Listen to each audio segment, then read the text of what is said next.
Yellow કલરનું yellow કલરનું બક્કલ જે છેકથી છેક જાણે કન્ટિન્યુટી. એટલે કદાચ એ બહુ તમારા મન બહુ મોટી વાત હશે કે નહીં મને નથી ખબર, પણ એ તારા મારે પાત્રની મન એટલી બધી ઓળખાણ જેવું હતું છેકથી છેક કે જો તું એ બક્કલ ન નાખે તો તુલસી તરીકે ઓળખવી જરાક એક ક્ષણ માટે ભારે પડી જતું હતું. એટલે છેકથી છેક એ તારા પાત્ર સાથે રહ્યું છે ને એ નાનકડી વાત છે, પણ તે ઝીણવટથી જે રીતે એને તારા વાળમાં લગાવ્યું છે એ તારી તૈયારી વિશે વાત કરે છે. મને એના વિશે કહે, શું ખાસ કરવું પડ્યું, કેવી રીતે?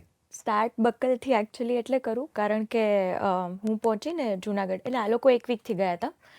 હું શૂટના 1 દિવસ પહેલાં જ પહોંચી હતી અને કોસ્ચ્યુમ ને બધું અંદરો અંદર જ બધા ભેગા મળીને ડિસાઈડ કરતા હતા. તો આ લોકોએ કીધું કે તમને જે તમારી રીતે ઠીક લાગે એ બધું કરજો. એટલે અમે લોકો ભવનાથ ગયા હતા અમે લોકો અને અમે બી પહેલી વાર મળ્યા હતા ત્યારે, અને અમે હસબન્ડ વાઈફ પ્લે કરવાનું છે. એટલે સરે કીધું કે તમે થોડો ટાઈમ સ્પેન્ડ કરો, એટલે પછી 2 વસ્તુ જોડે કરી કે કોસ્ચ્યુમે ત્યારે અને વાતોય થતી જાય એટલે એકબીજાને ઓળખતા જઈએ એ રીતે.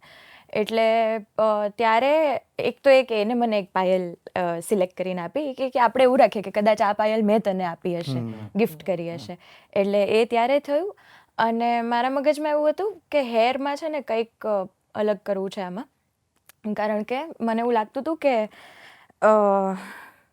હેર ડિસાઇડ્સ અ લોટ. એટલે હું કદાચ આ રીતે જ બક્કલ નાખી શકતી હતી, પણ મારા મગજમાં છે ને આ બાઈ હતી, અને મેં છે ને આવી બાઈઓ જોઈ છે કે જે આમ, અને એનું કન્ટિન્યુટી જોઈ એની લાઈફમાં એ વસ્તુની.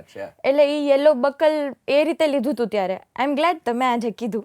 આ લોકો સાથે એવું ડિસ્કશન થયું નથી ક્યારેય મારું, પણ એ રીતે પછી યલો બક્કલનું. અને મને હતું કે મારે, એટલે બહુ રેરલી એવું છે ફિલ્મમાં જ્યારે મેં આમ છૂટા વાળમાં નાખ્યું છે, બાંધીને જ નાખ્યું છે. કારણ કે એક પેલું ના હોય આમ, મેં એવું જોયું છે થોડુંક કે આમ એકદમ વાળ બાંધેલા હોય અને કકડાટ કરતી જાય અને કામ કરતી જાય અને પાછું આમ, એ સમજો છો ને?